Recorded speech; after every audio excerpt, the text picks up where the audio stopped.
시청자 여러분 안녕하십니까? 뉴스9 윤정호입니다. 2025년 을사년 새해 첫날입니다. 지난해는 계엄 사태와 탄핵 정국, 제주항공 여객기 참사로 어느 해보다 우울했습니다. 국가적 애도 분위기로 예년에 떠들썩했던 해돋이 행사는 대부분 취소가 됐지만 그래도 전국의 해맞이 명소에는 차분하게 첫 일출을 보며 새로운 희망을 소원하는 분들이 많았습니다. 올 한 해 모든 가정에 좋은 일만 가득하시고 웃음이 그치지 않길 기원하면서 2025년 1월 1일 뉴스9 시작합니다. 해돋이를 기다리는 시민들의 모습부터 이승훈 기자가 전합니다. 구름 한 점 없는 맑은 수평선 위로 붉은 태양이 힘차게 떠오릅니다. 백사장 가득 새해 첫 일출을 기다리던 시민들은 장엄함에 가슴이 벅차오릅니다. 우와, 너무 올라오네. 작년에는 그 안개가 너무 많이 껴가지고 저희가 해를 못 봐서 그래서 올해는 왔고, 그다음에 올해 이렇게 와가지고 또 밝은 해를 보니까 새해 정말 건강하고 활기차게 시작할 수 있을 것 같아서 너무 기분 좋습니다. 새해 소원을 기원한 시민들은 제주항공 여객기 참사 희생자들도 추모했습니다. 희생자들의 명복을 비는 문구를 종이에 적어 한 장 한 장 벽에 붙이며 넋을 기렸습니다. 힘든 상황에 놓여 있는데 다 같이 힘내보자고. 종이 한 장이 뭐 그렇게 크진 않겠지만 한 장 한 장 모이면 많은 효과를 낼 수 있을 것 같아서. 국가적 애도 분위기에 떠들썩한 해돋이 행사는 취소됐지만 강원 동해안부터 제주 성산 일출봉까지 해돋이 명소에는 새 희망을 기원하려는 인파들로 북적였습니다. 모든 사람들이 다 건강하고 행복한 한 해를 보냈으면 좋겠다, 이런 소원을 빌었어요. 조금은 뭐 작년하고는 좀 다르게 조금 더 이제 차분하고 이제 조금 여러 가지 조금 생각하는 바가 좀 더 많았었던 것 같긴 해요. 거침없이 떠오른 을사년의 첫 태양처럼 무사 안녕하길 바라는 시민들의 마음은 어느 해보다 간절했습니다. TV유선 이승훈입니다. 아기들도 우렁찬 울음으로 새해의 시작을 알렸습니다. 올해부터는 다자녀 기준이 3명에서 2명으로 넓어지는데요. 달라지는 출생 지원책을 박재훈 기자가 알려드립니다. 푸른 용의 해에서 푸른 뱀의 해로 바뀌던 그 순간 분만실 간호사들이 분주히 움직이고 아기 3명의 첫 울음이 힘차게 터져나왔습니다. 산모 3명이 건강한 아들을 출산한 겁니다. 난임으로 마음고생하다 결혼 10년 만에 아이를 얻은 부부는 아기의 탄생 자체가 축복이라며 감격스러워합니다. 2년간 이제 준비하다가 좀 고생도 제일 많았는데 정말 고생 많이 했고 앞으로 더 같이 이제 우리 아가랑 잘 살아가자, 이렇게 말하고 싶습니다. 올해부터는 출생 지원 정책이 더욱 확대됩니다. 다자녀 기준이 완화돼 2자녀 가정도 자동차 취득세 50% 감면 혜택을 받을 수 있습니다. 육아휴직 급여는 최대 150만 원에서 250만 원으로 오르고 사후 지급 방식도 폐지됩니다. 2월부터는 육아지원 3법 개정안이 시행돼 부모 모두 3개월 이상 휴직을 쓴 경우 기간이 1년에서 1년 6개월로 늘어납니다. 엄마 아빠들이 일을 하고 있으면 근로 종류라든가 계약 종류라든가 이런 거 상관없이 혜택을 받아야 하는데 서구사회 같이. 지난해 출생아 수가 9년 만에 처음 반등할 것으로 전망되는 가운데 이 같은 흐름을 이어가려면 정책 사각지대가 없도록 지원 대상과 범위를 확대해야 한다는 지적입니다. TV조선 박재훈입니다. 내수 부진과 고물가로 경제 상황 어려웠습니다. 하지만 버팀목 역할을 한 건 수출이었습니다. 지난해 역대 최대를 기록했고 전 세계 수출 순위도 2단계 올랐습니다. 올해는 쉽지 않아 보이긴 합니다만 기업들은 각오를 단단히 하고 있습니다. 장혁수 기자가 보도합니다. 6,838억 달러. 지난해 우리 기업들이 부지런히 해외에 물건을 팔아 벌어들인 돈으로 우리 돈으로 환산하면 1,000조 원이 넘습니다. 기존 최대치인 2022년 6,836억 달러를 2년 만에 경신했습니다. 반도체가 HBM 등 고부가 품목을 중심으로 전체 수출을 주도했습니다. 올해 우리나라 반도체 산업이 정말 어려운 여건 속에서도 큰 성과를 이루었습니다. HBM 분야에서 우리 기업이 세계 시장을 선점한 것이 큰 힘이 되었습니다.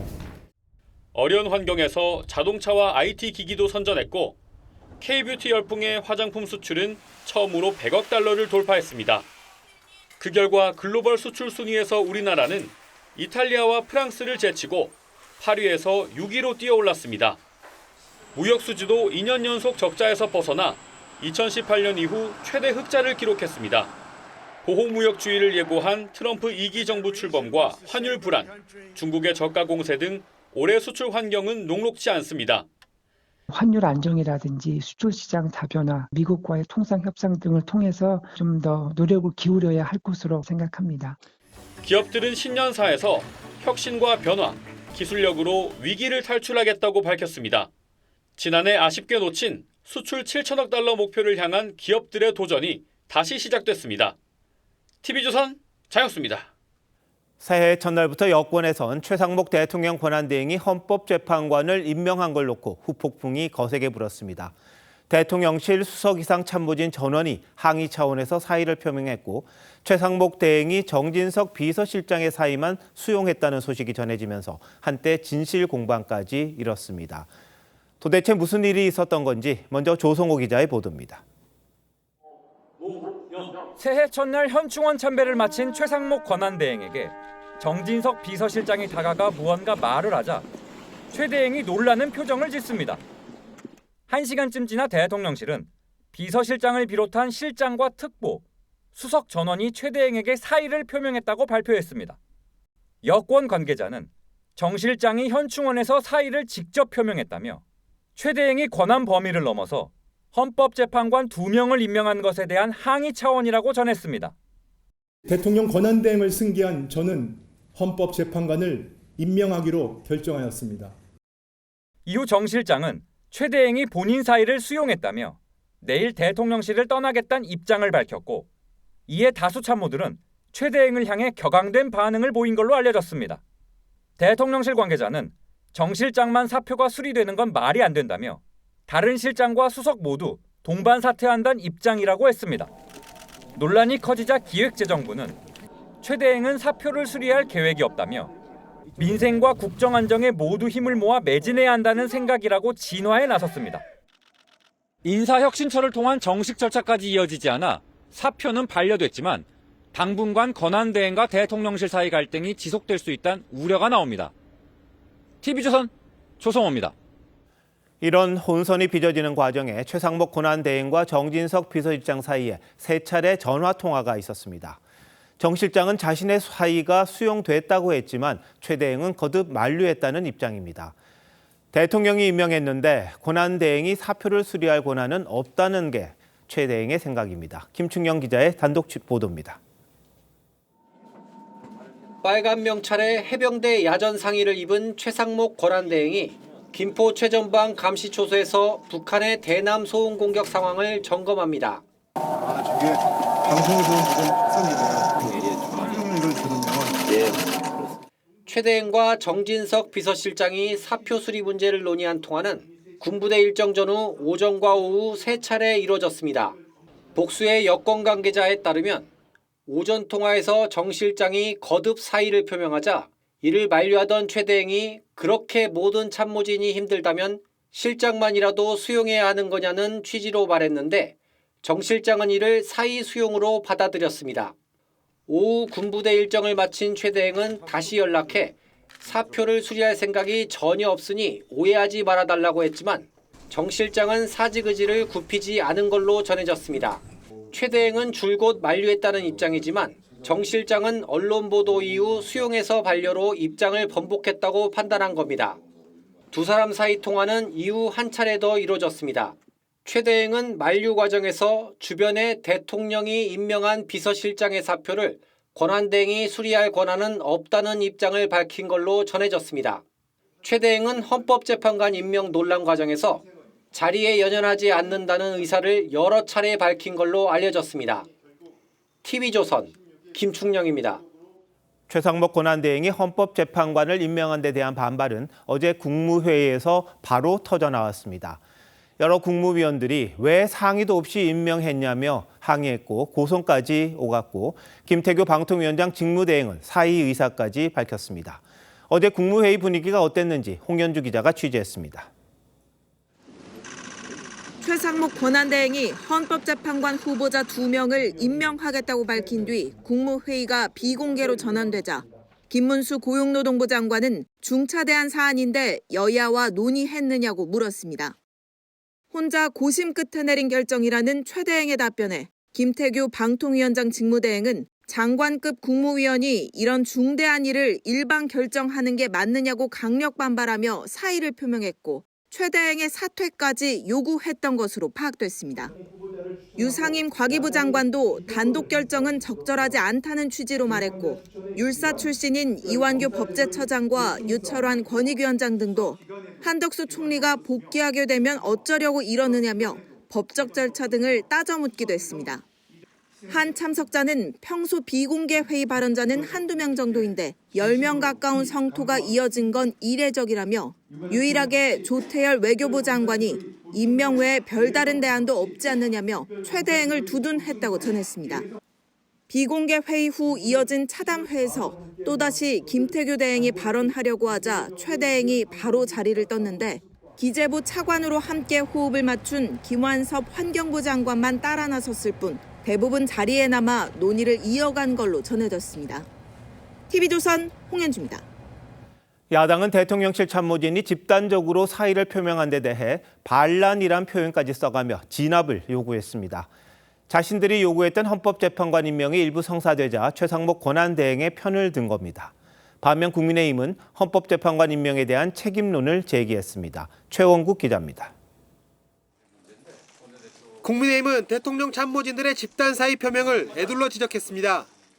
대통령실도 그렇고 총리실도 그렇고 다른 내각도 그렇고 이 각자가 다 국정 안정을 위해서 잘 생각하고 그 방향으로 결정하고 행동해 나가줬으면. 반면 최상목 권한대행의 헌법재판관 임명에 대해선 책임과 평가가 언젠가는 따를 것이라며 연이틀 책임론을 거론했습니다. 충분히 논의한 다음에 결정을 했으면은 헌법 원칙에 부합이 될 텐데 그런 과정을 생략하고 본인의 그런 의사를 발표한 것은 좀 독단적인 결정이 아니었나. 여당에선 향후 최대행과의 소통 문제에 대해서도 우려의 목소리가 나옵니다. 민주당은 대통령 참모진의 집단 사의는 내란 세력과 한통속임을 입증한 것이라며 최대행이 진압해야 한다고 했습니다. 대통령실과 정부 인사들의 집단 행패는 이들이 내란 세력과 한통속임을 입증합니다. 그러면서도 헌법재판관 선별 임명과 거부권 행사와 관련한 최대행 탄핵 가능성은 열려 있다고 했습니다. 열어놨습니다. 최상목 대행의 판단과 결정이 위헌 위법적이라는 것은 엄하게 지적하고 이 문제를 그냥 넘어가지 않을 수 있다. 민주당은 여객기 사고 국가해도 기간이 끝나는 다음 주 내란과 김건희 여사 특검법 재표결에 나설 방침인데 여당에서 수정안을 역제안할 가능성도 있는 걸로 전해졌습니다. TV조선 최원국입니다. 새해 첫날부터 국무위원과 대통령실 고위 참모진 전원이 사의를 밝히는 파열음이 난 건 연초 정국도 수월치 않을 것임을 예고한 걸로 봐야 할 것 같습니다. 대통령 권한대행과 비서실장이 사표 수리를 놓고 벌인 소동의 전말이 뭔지 정치부 김아림 기자와 짚어보도록 하겠습니다. 김 기자, 요즘 전례 있는 일이 너무 자주 일어나곤 합니다만 이 권한대행과 대통령실이 이렇게 공개적으로 갈등을 빚는 것, 이것도 사상 초유의 일 아닙니까? 왜 이렇게 반발이 커진 겁니까? 네, 크게 세 가지 정도로 요약해 볼 수 있습니다. 먼저 한덕수 총리는 여야 합의 원칙을 강조하다가 탄핵 소추됐죠. 그런데 최대행이 이를 뒤집으면 한 총리가 얘기했던 원칙은 어떡하냐는 겁니다. 원칙과 현실론 사이에서 현실을 택한 걸 지적한 겁니다. 또 현재 여권에선 기존 장관급 탄핵 심판과 대통령 탄핵 심판에 따른 잣대와 속도를 보이는 헌재에 대한 불신 기류도 상당합니다. 그만큼 민감한 사안인 만큼 최대한 신중히 접근해 결론을 내려야 하는데 대행 나흘 만에 이걸 상의 없이 결정하면서 여권 전체, 특히 여당이 전략 자체를 세울 수 없게 됐다는 겁니다. 네, 여권에서 반발하는 건 탄핵 심리를 좀 더 늦췄으면 하는 그런 바람이 있어서 그럴 텐데요. 어쨌든 최대행이 헌법재판관을 임명하면서 윤석열 대통령에 대한 탄핵 심리 빨라질 것 같죠? 네, 맞습니다. 여권에선 윤 대통령의 탄핵 심판 결론과는 별개로 이재명 대표의 선거법 2심 결과가 나올 때까지 시간이 필요하다는 시각이 많은데요. 결국에 탄핵 심판이 빨라지면 그 수혜자는 이재명 대표가 될 수 있다는 겁니다. 반면에 국정 안정성과 경제 문제만을 놓고 본다면 야당의 줄탄핵 분위기가 수면 아래로 가라앉으면서 불확실성을 줄인 거라는 반론도 있습니다. 네, 오늘 또 눈에 띈 게 정진석 비서실장의 사의가 수리가 됐느냐 안 됐느냐 이거였는데 정 실장은 뭐 사퇴를 하는 겁니까? 어떻습니까? 그에 대한 해석을 놓고도 양측이 좀 엇갈린 반응을 보이고 있는데요. 저희가 추가 취재를 해보니까 이르면 내일쯤에 일단락될 가능성이 좀 있어 보입니다. 양측 사정을 잘 아는 인사에 따르면요. 최대행이 정 실장과의 3번째 통화에서 간곡하게 만류를 했고요. 이에 정 실장도 다시 생각해보겠다는 여지를 남긴 걸로 전해졌습니다. 다만 대통령실에선 또 다른 기류도 여전해서 내일 상황을 좀 지켜봐야 할 것 같습니다. 네, 뭐 내일까지 좀 이어지겠군요.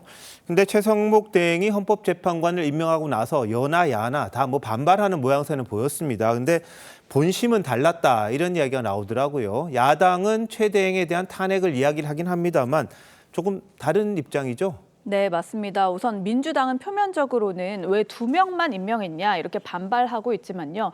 내심 표정 관리에 들어간 거란 시각도 있습니다.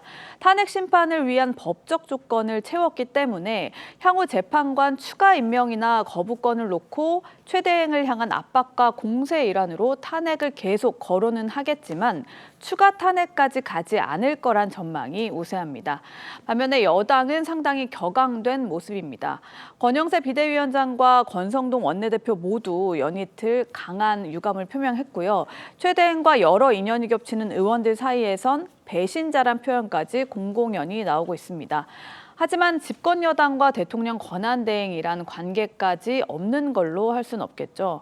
또 메시지를 내는 것 외에 뾰족한 대응 방안도 없는 상황이라 결국엔 다시 협조하는 관계로 갈 수밖에 없을 걸로 보입니다. 네, 새해 첫날부터 뭐 여권 내의 이 불화 이런 것들이 국민들 눈에는 그다지 좋아 보이진 않을 것 같습니다. 뭐 야당도 마찬가지로 정치보다는 지금 민생이 우선이 아닌가 싶기도 하네요. 김아림 기자 잘 들었습니다.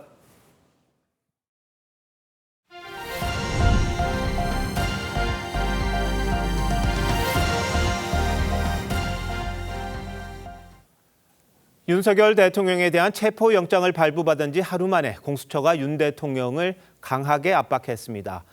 문을 열어주지 않는 것도 공무집행 방해라고 경호처에 경고했고 경찰 기동대 동원도 검토 중이라고 합니다. 유태영 기자입니다. 새해 첫날 출근길에 오동훈 공수처장이 취재진 앞에 멈춰섭니다. 오 처장은 경호처를 향해 체포영장 집행을 막지 말라고 압박했습니다. 체포영장, 그다음에 수색영장에 대해서 원칙에 따라서 권한을 행사할 예정입니다. 어제 경호처에 윤 대통령 체포 시도를 막아설 경우 형사처벌될 수 있다는 공문을 보낸 데 이어 다시 한번 구두로 경고했습니다. 바리케이드, 그다음에 철문 등을 잠그고 우리 체포영장 집행에 응하지 않는 것 자체가 공무집행 방해라고 인식하고 있습니다. 공수처는 윤 대통령 체포영장 집행 기한인 오는 6일까지 영장을 집행하기 위해 경찰과 협의 중입니다. 체포영장 집행 장소로 예상되는 서울 한남동 관저 일대에 시위가 벌어지고 있는 만큼 경찰 기동대 동원을 협의 중입니다. 또 체포 현장에 경찰 국가수사본부 수사관들이 동행하는 방안을 검토하고 있습니다. 공수처는 윤 대통령을 체포하면 과천청사 공수처 건물 3층에서 조사할 계획입니다. 오 처장은 엄정하게 집행하되 예의는 지킬 것이라며 윤 대통령 측에 협조를 촉구했습니다. TV조선 류태영입니다. 그런데 이번에 발부한 윤 대통령 체포 수색 영장에는 형사소송법 일부 조항을 적용하지 않는다는 내용이 있습니다. 경호처가 국가기밀시설이라는 이유로 집행을 막을 것에 대비해 선제적 조치를 한 겁니다. 상당히 이례적인데 윤 대통령 측도 판사에게 그런 권한은 없다며 불법이고 무효라고 강하게 반발했습니다. 안혜리 기자입니다. 경찰 수사관들이 삼청동 안가 CCTV 확보에 실패하고 돌아섭니다. CCTV 확보하셨습니까?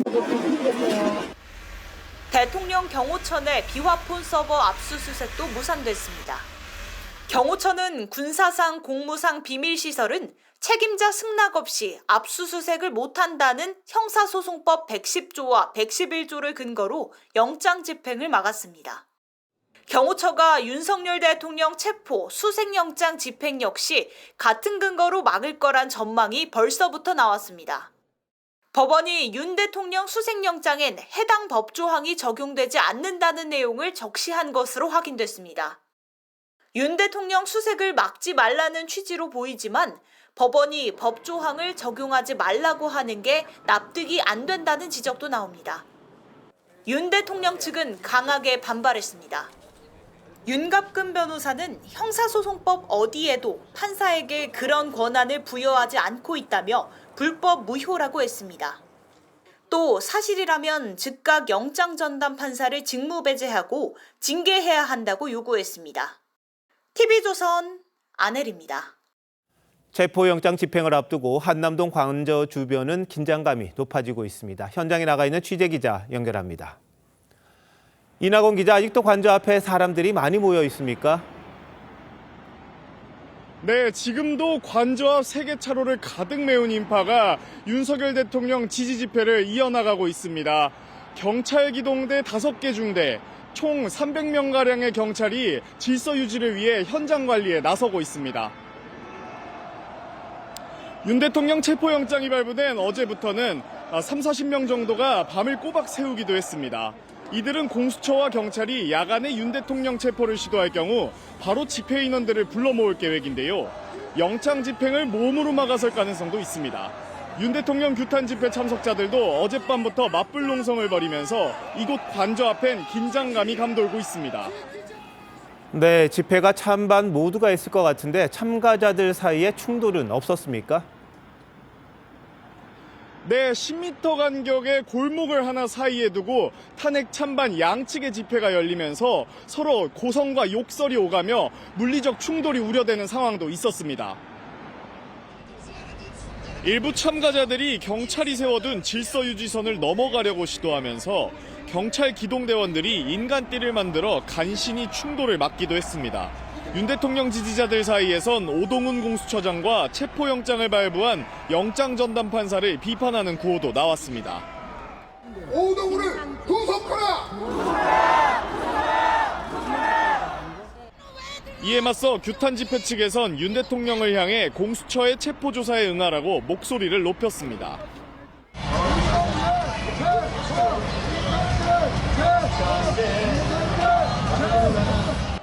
양측은 영장 집행 기한인 오는 6일까지 집회를 이어갈 계획입니다. 네, 조금 전 들어온 소식입니다만 윤 대통령이 관저 앞 지지자들에게 직접 서명한 감사글을 전달했습니까? 네, 조금 전 7시 반쯤 윤석열 대통령이 지지 집회 진행자에게 A4 용지 한 장 분량의 직접 서명한 글을 전달했다고 석동현 변호사가 밝혔습니다. 이 글에서 윤 대통령은 추운 날씨에도 자유민주주의 헌정 질서를 지키기 위해 나와주셔서 감사하다며 실시간 생중계 유튜브를 통해 여러분의 모습을 보고 있다고 했습니다. 윤 대통령은 이어 나라 안팎의 주권 침탈 세력과 반국가 세력의 준동으로 지금 대한민국이 위험하다며 저는 여러분과 함께 이 나라를 지키기 위해 끝까지 싸울 것이라고 했습니다. 지금까지 한남동 대통령 관저 앞에서 TV조선 이나곤입니다. 리포트에서 보셨습니다만 형사소송법 일부 조항을 적용하지 않는다는 내용이 담긴 윤 대통령 체포 수색 영장과 관련해 사회부 주원진 기자와 더 자세히 알아보도록 하겠습니다. 자, 주 기자, 이런 영장이 종종 있습니까? 네, 사실상 전례가 없다고 봐도 무방합니다. 저희 취재진이 영장 전담 판사를 포함해 복수의 법조인들과 통화를 해봤는데요. 부장판사 출신 변호사는 예외 조항이 적시된 영장은 최초가 아닌가 싶다고 했고, 한 지방법원장은 윤 대통령 체포 여론에 부응하기 위해 명시한 것 같긴 한데 바람직한지는 모르겠다고 했습니다. 반면 또 다른 법원 관계자는 헌정사상 처음 있는 이례적인 영장인 만큼 이례적인 내용도 담길 수밖에 없다고 했습니다. 뭐 이것도 사상 초유다 이렇게 볼 수 있겠는데 법적으로는 근거가 있습니까? 네, 사실 영장 판사가 특정 법조항을 배제하라고 할 수 있는 그런 규정은 명확한 법조항은 없습니다. 반대로 이걸 막는 법조항도 없습니다.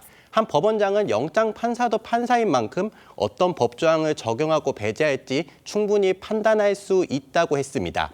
국가기밀시설을 이유로 압수수색을 거부할 수 있다는 형사소송법 110조와 111조의 각 1항을 배제하고 국가에 중대한 이익을 해하지 않는 이상 압수수색을 허용하는 각 2항을 적용한 건 판사의 재량권 안에 있다는 겁니다.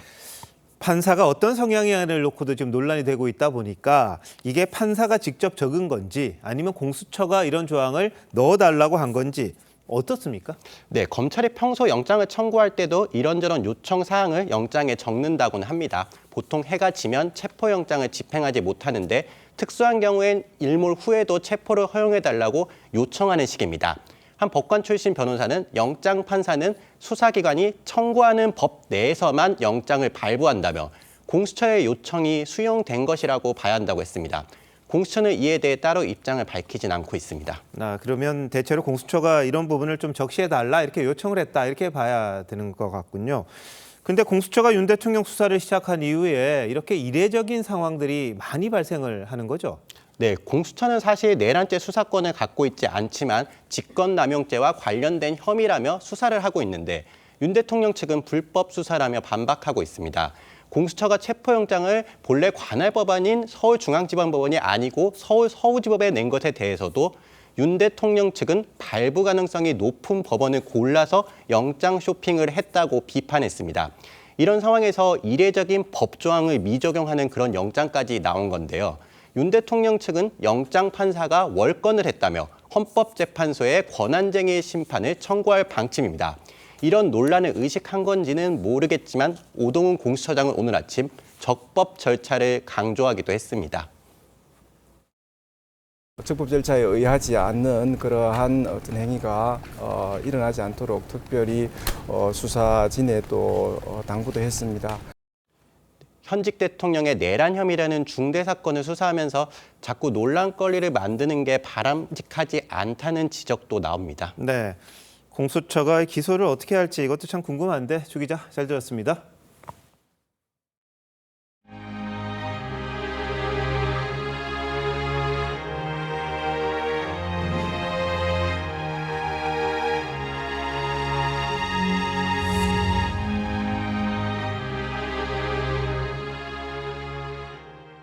제주항공 여객기 참사 소식입니다. 새해 첫날이자 참사 나흘째인 오늘 유가족들이 처음으로 사고 현장을 찾았습니다. 활주로에 들어가 떡국을 올려놓고 추모식을 진행했는데 처참한 흔적에 슬픔을 가누지 못했습니다. 강석 기자입니다. 공항 활주로에 진입한 버스가 검게 그을린 기체꼬리와 잿더미만 남은 사고 장소에 멈춰섭니다. 떡국과 과일 등 음식을 차리고 국화꽃을 올리고 술을 따릅니다. 절을 하던 유가족은 쉽사리 일어나지 못한 채 바닥에 엎드려 통곡합니다. 참담한 사고 현장에 유가족끼리 부둥켜 안고 또다시 울음을 터뜨립니다. 참사 나흘째인 오늘 오전 유가족들은 사고 현장을 처음 방문했습니다. 새해 첫날 제사를 지낸 겁니다. 떡국이라도 넣고 제사를 모시는 분들은 절이라도 할 수 있게끔 했고 다른 종교를 가지고 계신 분들은 국화 한 송이라도 거기에 넣고 남은 희생자 5명의 신원도 확인돼 희생자 179명 모두 이름을 찾았습니다. 신원 확인이 안 됐던 분들 그래서 추가로 DNA 채취나 했는데 5분들 전체 다 신원 확인이 됐습니다. 하지만 유가족들은 시신인도가 늦어지고 있는데도 안내를 제대로 해주지 않는다며 분통을 터뜨렸습니다. 우리 가족의 상태가 어떤 상태인지, 왜 늦어지는지, 왜 정밀검사가 추가적으로 필요한지 말씀을 해주셔야 될 거 아니에요, 말씀을. 당국은 시신이 온전한 상태가 아니라도 유가족이 원할 경우 인도하겠다고 밝혔습니다. TV조선 강석입니다. 새해 첫날부터 무안공항 합동분향소엔 조문을 하러 온 사람들이 많았습니다. 1시간 넘게 순서를 기다릴 정도였습니다. 공항 곳곳엔 영면을 바란다는 추모 쪽지도 빼곡히 붙었습니다. 신경희 기자입니다. 공항 탑승장 밖으로 끝이 보이지 않게 줄이 이어져 있습니다. 분향소 오시는 분 마지막 줄입니다. 분향소 오시는 분. 사람들이 늘어날수록 줄을 정리하는 목소리는 높아집니다. 주문객들은 공항 외부 공터와 주차장부터 내부 분향소까지 약 2km가량을 굽이굽이 길게 늘어섰습니다. 추위 속에서 1시간 이상 기다린 조문객들은 희생자들을 추모하고 유족들을 위로했습니다. 집에 있으려니까 너무 슬프고 현장에 와서 애도하는 게 국민 한 사람으로서 보답하는 길이라고 생각해서 나왔습니다. 저희도 2월 달에 해외를 가려고 준비를 하고 있었는데 이런 일이 있으니까 남일 같지가 않더라고요. 그래서 공항 안 계단 손잡이에는 유족과 조문객들이 붙인 추모 쪽지들이 빼곡히 붙었습니다. 갑자기 이별한 엄마를 부르며 엄마 해줘서 고마워라고 못다한 마음을 전하고 먼저 떠난 동생을 향해 열심히 살겠다는 다짐도 남겼습니다. 아버지와 함께 떠난 엄마를 향해서는 행복했으면 좋겠다고 전합니다. 세월호와 대구 지하철 등 대형 참사 희생자들의 유족들도 분향소를 찾아 안타까운 마음을 전했습니다. TV조선 신경입니다. 안타까운 사연들도 계속 전해지고 있습니다. 이번 참사 희생자 가운데는 지역 의사들도 있었는데 주민들은 이들의 친절하고 따뜻했던 마음을 잊지 못하고 있습니다. 동료 의사들은 고인의 환자들을 대신 진료하겠다고 나섰습니다. 박건우 기자입니다. 광주의 한 소아과. 입구 앞에 노랗고 하얀 국화꽃다발이 놓여 있습니다. 문 밖에는 삐뚤빼뚤한 글씨로 선생님 사랑해요라고 쓴 메모지가 붙었습니다. 그 옆에는 아이를 진료해 주셔서 감사하다는 문구도 보입니다. 이곳 소아과 원장은 남편과 자녀들을 데리고 여행을 떠났다가 돌아오지 못했습니다. 남편도 전남대 병원의 의사입니다. 그 전날도 저희가 가서 진료 받고 왔거든요. 되게 깜짝 놀랐죠. 저희 아이도 또 소식 듣고 많이 울고 그랬어요. 광주의 한 치과 앞에도 손편지와 꽃다발, 과자와 음료 등이 놓여 있습니다. 한 중학생은 5살 때부터 지금까지 치료를 해줘 감사하다며 진짜 믿음직한 원장님이었다는 글을 남겼습니다. 아동치과를 가지고 그런 영광도 막 하고 그래서 그냥 마음으로 치료를 많이 하신 것 같아요. 진짜 애들을 너무 좋아하세요. 일부 동료 치과 의사들은 추모의 뜻으로 고인의 환자들에게 무료 진료를 하고 있습니다. 또 전남의사회는 전공의들과 함께 무안공항을 찾아 의료 지원을 하고 있습니다. 저희가 그나마 국민된 입장에서 최선을 다해서 좀 돕고 싶은 심정입니다. 지역 의료를 담당했던 의사들의 희생에 지역사회가 함께 슬퍼하고 있습니다.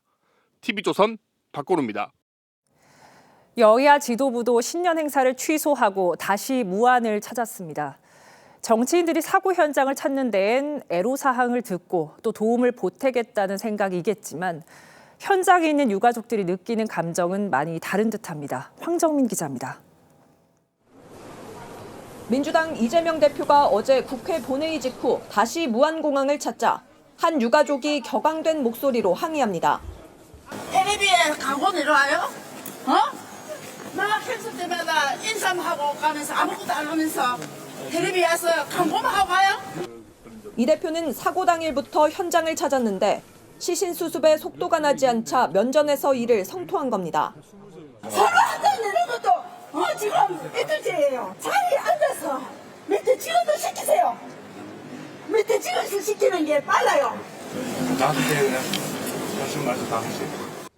이 대표는 나흘째인 오늘도 유가족과 함께 참사 현장 외곽 울타리를 돌며 사고 잔해와 시민들이 남긴 추모 물품을 살펴봤습니다. 이틀 전 국민의힘 권성동 원내대표도 현장 유족들의 항의를 받은 바 있습니다. 뭐라고 위로의 말씀을 드려야 할지 모르겠습니다. 앞에 나오세요. 할 말씀 해봐요. 권 원내대표는 당시 사고 수습에 도움이 안 된다며 사고 당일이 아닌 이튿날 무안을 찾았는데 새해 첫날인 오늘 다시 무안으로 내려와 유족들에게 생활안정 등 지원책을 약속했습니다. 민주당도 서울 현충원 참배 직후 논평을 통해 유가족들이 아픔을 딛고 일상을 되찾도록 모든 역량을 쏟겠다고 했습니다. TV조선 황정민입니다.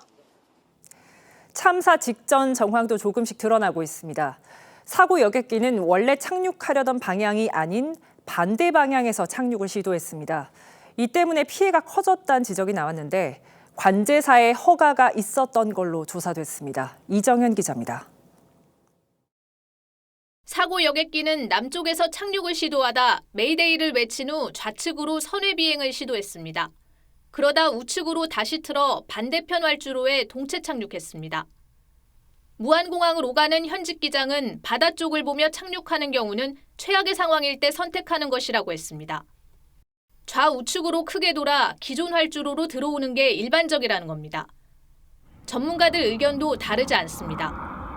활주로 방향 변경으로 뒷바람의 영향을 받게 되었습니다. 또한 활주로의 경사도가 가속을 키운 것으로 특히 당시 1차 착륙 시도 활주로는 확장 공사로 인해 이번 참사를 키운 콘크리트 둔덕이 제거된 상태였습니다. 이에 대해 국토부는 관제사와 조종사가 상호 합의한 것이라고 설명했습니다. 관제사가 뭔가 비정상인 상황을 이제 알고 있었습니다. 그래서 그때 가장 가까운 방향으로 또 안내를 했고 조종사가 그렇게 하겠다고 했습니다. 또 메이데이 이후 착륙 때까지 통신이 원활하진 않았지만 교신이 있었다고 했습니다. 양쪽 엔진 고장으로 전원이 셧다운되더라도 배터리가 작동하면 교신은 가능합니다. 사고 항공기 재착륙 지점도 활주로 시작 1200m라는 기존 추정보다 더 먼 1400m로 확인됐습니다. 정상적인 터치다운 존은 활주로 시작점부터 400m 안팎으로 봅니다. TV조선 이정현입니다. 원인 규명의 핵심 블랙박스 분석도 진행 중입니다. 다만 훼손된 채 발견된 비행 기록 장치는 미국에 분석을 맡기기로 했는데 최종 결과가 나오려면 6개월은 걸릴 걸로 보입니다. 최수용 기자입니다. 국토부 사고조사위원회가 사고 당일 여객기에서 수거한 두 종류의 블랙박스입니다. 비행 기록 장치인 FDR은 25시간 동안 여객기의 경로와 고도, 장비 조작 등이 기록되고 음성 기록 장치 CVR은 마지막 2시간 동안 조종실 내 대화와 관제탑과의 교신 내용이 담겨 있습니다. 조종사들이 어떤 대화를 했으면 어떤 판단을 했는지를 볼 수가 있는 것이고요. 상호 경위를 파악하는 데 제일 중요하죠. 국토부는 FDR의 경우엔 국내에서 자료 추출이 불가능한 것으로 판단하고 미국으로 보내기로 했습니다. FDR은 발견 당시 외형이 일부 파손됐고 데이터 전송을 하는 케이블이 분실된 상태였습니다. 최종 분석까진 6개월 정도가 소요될 것으로 보입니다. 대체품을 만들어서 끼는 것도 이렇게 간단한 작업이 아니고요. 또 함부로 개봉을 하게 되면 데이터 보존에 문제가 있을 우려도 있고. 다행히 CVR 분석은 순조롭게 진행 중입니다. 장비에서 뽑아낸 디지털 자료를 음성 파일로 전환하는 작업을 진행 중이고 이틀 내에 분석이 끝날 것으로 보입니다. 다만 음성 파일은 최종 조사 결과가 나올 때까진 비공개할 예정입니다. 오히려 또 공정하고 객관적인 또 조사 진행에 또 문제가 있을 수 있을 것 같습니다. 한미합동조사단은 오늘부터 사고기 기체 유관 조사에 착수했고 문제가 된 엔진 쪽을 살펴보면서 조류 충돌 흔적이 있는지 확인한 것으로 알려졌습니다. TV조선 최수용입니다. 참사 피해를 키운 또 다른 원인으로 콘크리트 둔덕이 지목되고 있습니다. 국토부는 처음에는 규정을 어긴 게 없다고 반박했습니다. 하지만 이런 설명을 뒤집는 여러 지침과 규정들이 나오면서 뒤늦게 다시 살펴보겠다고 말을 바꿨습니다. 송병철 기자입니다. 로컬라이저가 설치된 콘크리트 둔덕은 활주로 끝 착륙 때부터 안전구역을 지나 불과 199m 떨어져 있습니다.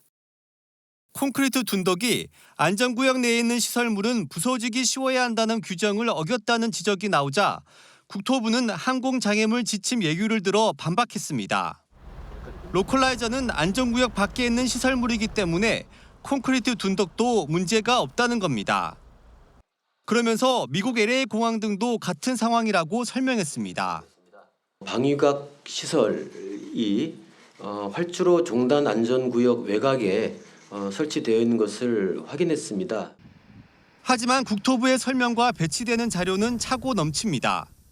국토부 공항 설계 세부 지침에는 안전구역은 로컬라이저까지 연장돼야 한다고 돼 있고 국제민간 항공기구 아이카오도 활주로 인근 시설물과 지지대는 부서지기 쉬워야 한다고 권고하고 있습니다.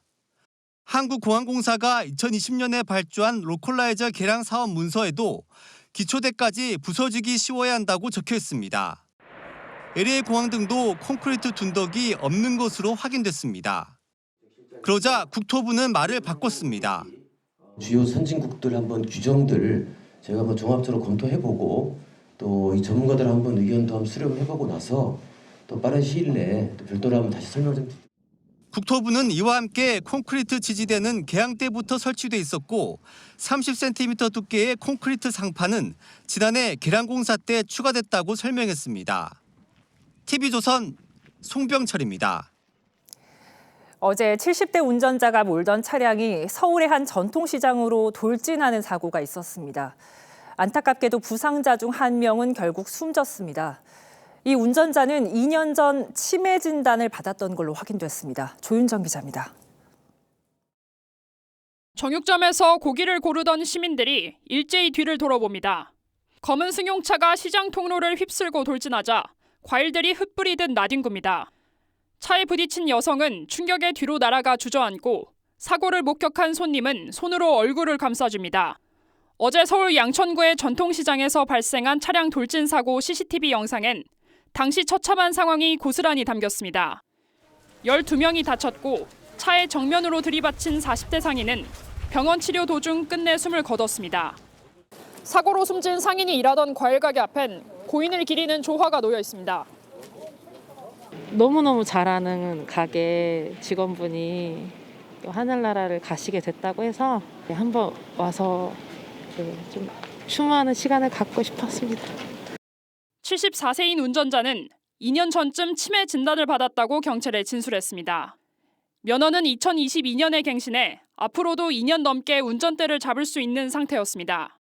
고령 운전자 같은 경우에는 좀 더 철저하게 이런 갱신 요건에 대한 조사 아니면 검사가 이루어져야 되는데 운전자는 사고 당시 상황조차 잘 기억을 못하는 것으로 전해졌습니다. TV조선 조윤정입니다. 새해가 밝았지만 자영업자들의 얼굴은 밝지 않습니다. 불황에다 어두운 소식까지 이어지면서 내수는 더 얼어붙고 있습니다. 힘겹게 버티고 있는 자영업자들의 새해 바람을 주재용 기자가 들어봤습니다. 북적이는 청춘의 상징이었던 신촌 연세로 지금은 화장품 가게부터 휴대폰 대리점까지 업종을 불문하고 모두 폐업했습니다.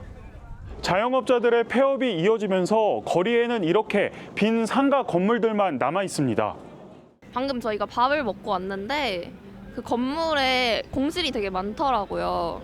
네, 그런 부분에서 조금 다른 지역보다 좀 조용하지 않나.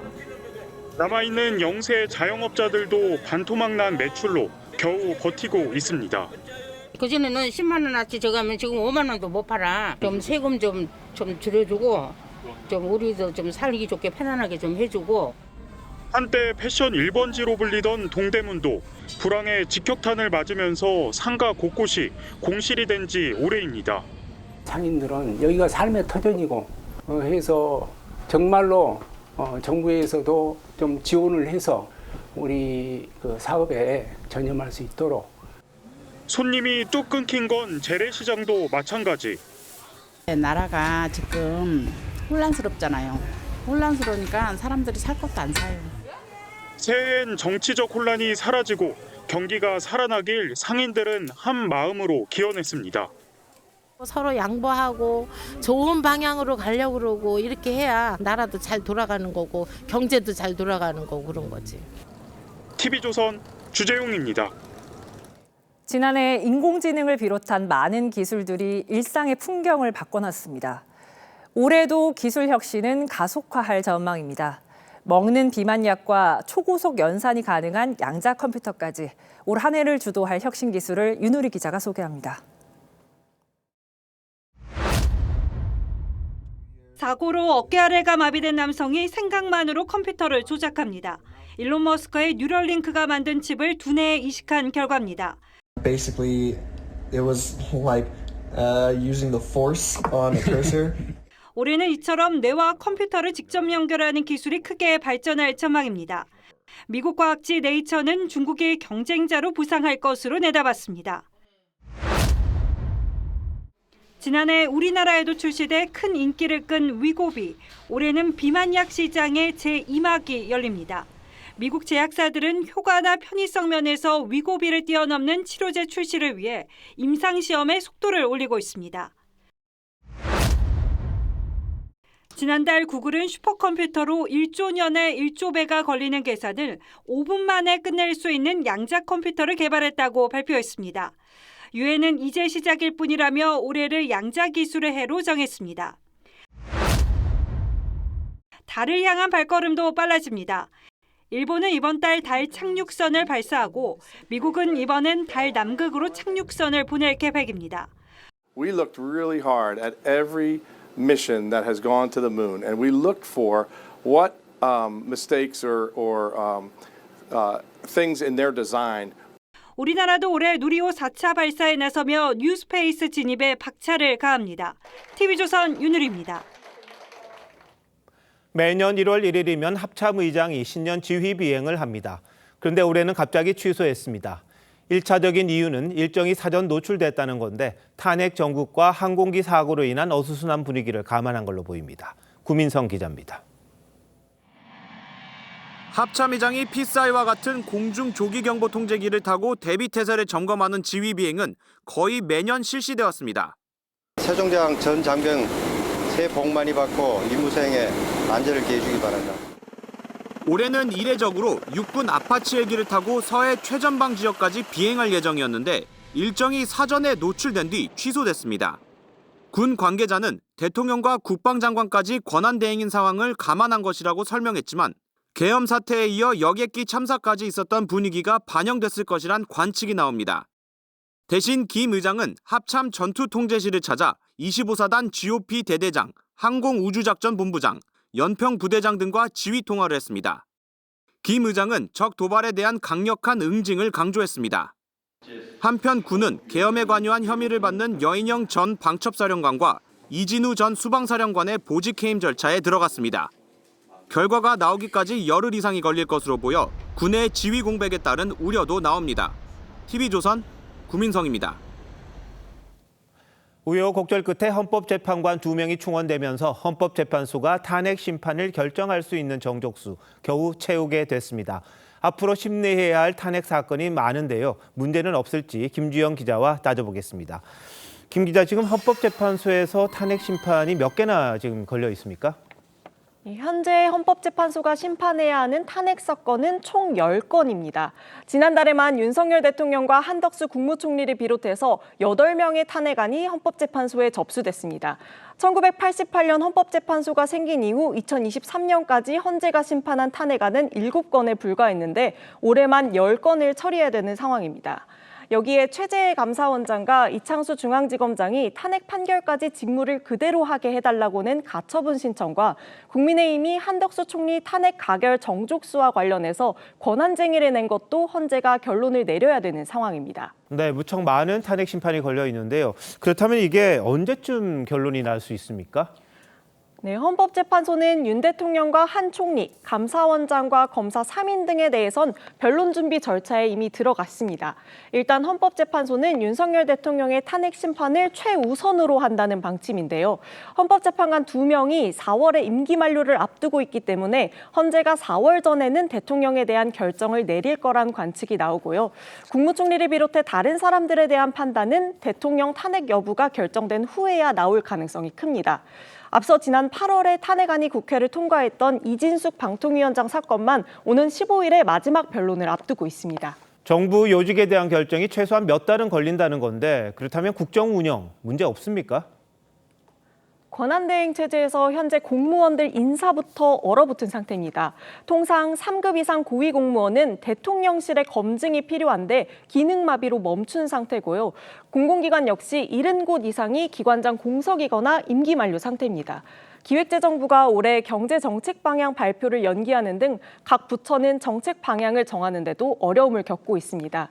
문영배 헌법재판소장 권한대행도 이런 우려를 의식한 듯 오늘 신년사에서 헌법재판 지연으로 우려가 큰 것을 알고 있다며 가진 모든 역량을 투입하겠다고 밝혔습니다.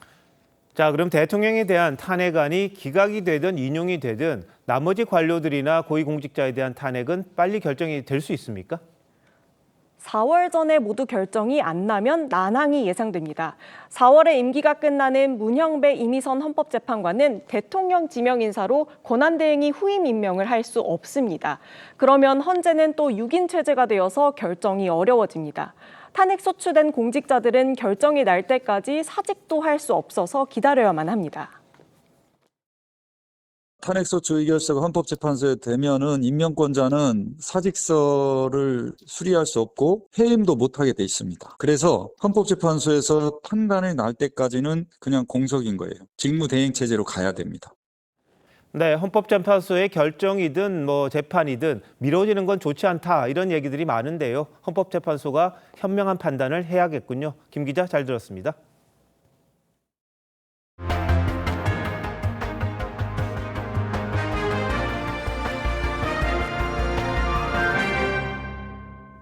북한 당국이 러시아 파병으로 숨진 군인 유족들에게 전사증을 주고 있다는 증언이 나왔습니다. 일종의 국가 유공자증 같은 건데 이걸 주면서 밖에 어떤 말도 하지 말라는 서약을 받았다고 합니다. 이유가 뭔지 황선영 기자가 보도합니다.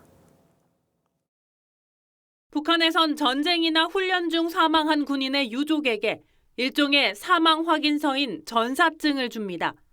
전사증을 받으면 주택과 직장을 얻거나 금전적 지원, 사업 혜택 등을 받게 되는데 북한 선군 정치의 일환입니다. 영운 전사들은 수령의 안녕과 적의 부강보원영을 바라면서 다시 돌아오기 어려운 싸움길도 웃으며 헤쳐나갔다고 하십니다. 최근 북한 당국이 러시아의 파병 중 사망한 군 유족에게 전사증을 수여했다는 증언이 나왔습니다. 미국 자유아시아 방송은 평안도 복수의 소식통을 인용해 북한 당국이 전사증을 비밀리에 전달하며 발설 금지 서약을 받았다고 보도했습니다. 한 소식통은 지난달 특수부대에 복무하던 동생의 전사증을 받았다며 이에 관한 어떤 말도 밖에서 하지 않겠다는 서류에 지장을 찍도록 해 오열하고 돌아왔다고 했습니다. 전사증을 받은 유족에게 정확한 사망 경위는 설명하지 않은 것으로 전해졌습니다. 북한 당국의 이 같은 조치는 유족의 불만을 잠재우고 민심 동요도 막기 위한 거란 분석입니다. 내부 민심 관리도 하고 체제의 이완을 이제 방지하는 내부에서도 많은 파장이 있으니까 관리에 들어가는 거죠. 이에 대해 통일부는 사실 확인은 어려운 상황이라고 했습니다. TV조선 황선영입니다. 세계적인 새해맞이 명소 미국 타임스스퀘어엔 무려 100만 명이 넘는 인파가 몰렸습니다.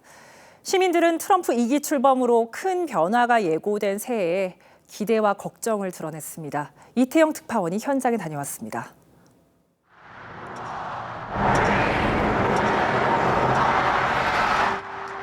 무게 6톤의 크리스탈 공이 내려오며 2025년의 시작을 알립니다. 시민들은 환호하고 연인들은 입을 맞추며 새해를 맞았습니다. 네, 이곳 뉴욕 타임스퀘어 새해맞이 행사는 117년 동안 이어지고 있는데요. 비가 오는 궂은 날씨에도 100만 명이 넘는 인파들이 모여 새해 소망을 빌었습니다. 타임스스퀘어 반경 2km 이내에 차단막이 곳곳에 설치됐고 경찰 수천 명이 배치돼 만일의 사태에 대비했습니다. 무엇보다 시민들은 20일 뒤 대통령에 취임하는 트럼프 당선인의 행보에 관심이 많았습니다. 불법 이민자 추방을 걱정하기도 하고 Deportation, just breaking up families. I don't know how that's going to affect, the typical American family because there's people that come to this country looking for hope and opportunity. There's a lot of hard-working people. 기대감을 드러내는 시민도 있었습니다. And we're hoping that the illegal immigration would be a little bit reduced, because we're seeing some strain on the city budgets because of that. So hopefully that's going to go down. 공통적으로 트럼프에게 바라는 새해 소망은 물가 안정이었습니다. Inflation's, really high right now, and then you got to look at the cost of housing. The cost of housing is pretty high right now. Even mortgage rates are going up. 한 해를 보내는 아쉬움과 새해에 대한 설렘이 타임스스퀘어를 가득 채웠지만 트럼프 2기 출범은 또 다른 격변의 시작을 예고하고 있습니다. 뉴욕에서 TV조선 이태형입니다. 파리올림픽에서 국민들에게 큰 기쁨을 줬던 국가대표 선수들은 새해 첫날부터 훈련의 고삐를 늦추지 않았습니다. 새롭게 각오를 다진 선수들의 모습을 이다솜 기자가 담아왔습니다. 일사년 새해의 첫 해가 뜨기도 전인 오전 6시를 막 넘긴 시각. 졸린 눈을 비비며 하루를 시작한 국가대표 선수들이 최신 가요에 맞춰 몸을 풉니다. 영하 6도의 동장군이 기승을 부리지만 예외란 없습니다. 달리고 또 달리며 정신을 단련해봅니다. 체감 온도는 영하 10도보다 더 아래로 내려가 가만히 서 있기만 해도 아주 추운데요. 이 국가대표 선수들의 의지는 꺾을 수가 없습니다. 저는 운동선수이고 국가대표이기 때문에 당연히 해야 되는 일을 하고 있다고 생각합니다. 하루의 시작이 좀 활력 있게 시작하는 것 같고요. 그리고 매일매일 건강해지는 기분입니다. 차오르는 숨을 토해내며 간신히 휴식을 취하나 싶지만 본격적인 운동은 지금부터가 시작입니다.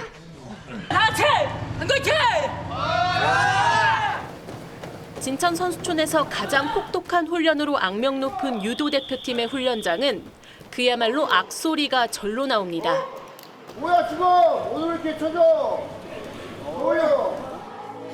쇼트트랙 대표팀은 얼음판을 달리며 약 한 달 앞으로 다가온 동계 아시안게임을 향한 각오를 다집니다. 쇼트트랙이 가장 한국에서 인기 있는 종목이라는 생각이 들어서 그만큼 책임감 갖고 더 좋은 모습 보여드리고 싶고. 우리 선수단은 이번 동계 아시안게임에서 8년 전 삿포로 대회의 금메달 16개를 뛰어넘는 역대 최고 성적에 도전합니다. TV조선 이다솜입니다.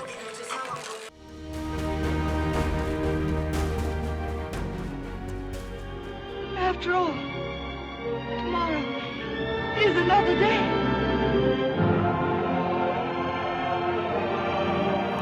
희망이 바람과 함께 사라진 폐허에서 스칼렛이 새 출발을 말합니다. 날마다 똑같은 일상이라면 삶이 얼마나 숨막히겠습니까? I'm reliving the same day over and over. 그래서 새해 첫날이 소중합니다. 같은 해가 솟아도 모든 게 새롭습니다. New Year's resolution, drink less. Oh, and quit smoking. Stop talking total nonsense to strangers. 완벽한 남자를 만나겠다는 소망은 엉망이 됩니다. 그를 남자가 감싸줍니다. I like you very much. Just as you are. 한 해의 끝에서 뒤죽박죽 쓴 일기마저 들켜버립니다. Everyone knows diaries are just full of crap. I know that. I was just buying you a new one. 그런데 한 해 마지막 날부터 새해 새날까지 온 힘을 기울여 뜻을 이룬 지도자가 있었습니다. I am the President of the United States of America, clothed in immense power. 링컨은 12월 31일 내각회의를 소집해 반대하는 장관들을 설득했습니다. 노예 해방 선언문을 서두르겠다. 영국 정부의 대리인을 만나 남군 편에 서지 않겠다는 약속을 받아냈습니다. 성직자들에겐 노예제 폐지를 다짐했습니다. 밤을 새운 선언문 다듬기가 새해 동이 트고서야 끝났습니다. 새 아침 시민들을 초대해 리셉션을 열었습니다. 악수하느라 떨리는 손을 다잡으며 정오의 선언문에 서명한 뒤 말했습니다. 내 생애에서 가장 옳은 일이라고 확신합니다. 링컨 시대 미국이 부럽습니다. 오늘 새 출발선에 서기까지 지나온 터널 유난히 길고 어두웠습니다. 앞길에도 시련과 순환과 어둠이 가시지 않겠지만 꺼릴 수도 피할 수도 없습니다. 어둠의 종이 되지 말고 지혜의 주인이 되라며 새해가 왔습니다. 우울하고 답답하고 화나는 일들 다 불살라 버리라고 맑은 해가 솟았습니다.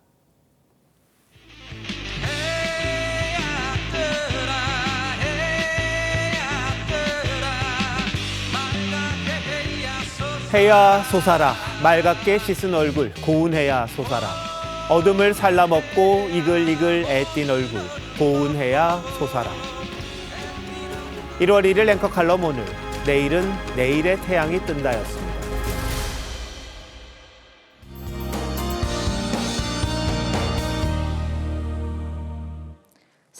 밝았습니다. 시청자 여러분 새해 복 많이 받으시고요. 오늘 을사년의 첫 해를 보기 위해 곳곳으로 많은 인파가 몰렸습니다. 다행히 오늘 큰 추위 없이 새해 첫날을 보냈는데요. 기온이 점차 낮아지겠고 모레는 찬 공기가 내려와 다시 이맘때 수준의 겨울 추위가 예상됩니다. 동해안과 경기도 성남에는 건조주의보가 발효 중입니다. 각종 화재 예방에 유의하셔야겠습니다.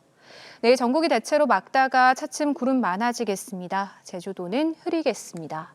내일 아침 기온은 서울과 대구가 영하 3도 보이겠고요. 낮 기온은 서울이 5도, 광주 8도로 오늘보다 1에서 3도가량 낮겠습니다. 모레는 전북 서해안과 제주도에 일요일부터 월요일 사이에는 중부를 중심으로 눈비 소식 있습니다. 날씨였습니다. 1월 1일 수요일 뉴스나인 마칩니다. 시청해주신 여러분 고맙습니다.